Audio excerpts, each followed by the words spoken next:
Rishi Sunak has called for the immediate release of the prominent Russian dissident Vladimir Kara-Mirza, who's lost an appeal against his 25-year prison sentence. Mr. Kara-Mirza was arrested soon after Russia's invasion of Ukraine and found guilty of treason and spreading false information about the war.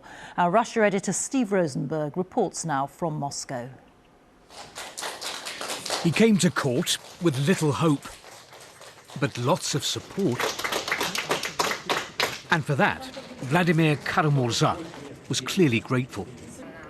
In April, the Kremlin critic had been convicted of treason and sentenced to a quarter of a century in prison.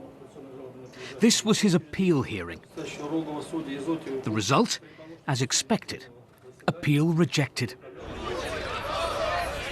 Vladimir Kara-Mirza is one of Russia's most prominent opposition politicians. For a long time, a thorn in the Kremlin side.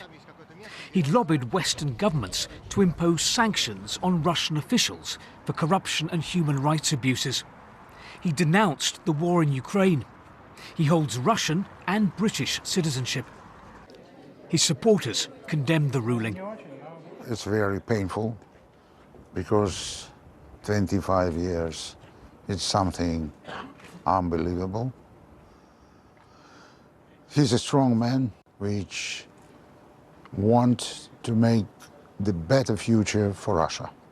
So the conviction stands. The 25-year prison sentence remains unchanged. But in a country where the crackdown on dissent is accelerating, the failure of Vladimir Kara-Mirza's appeal comes as little surprise.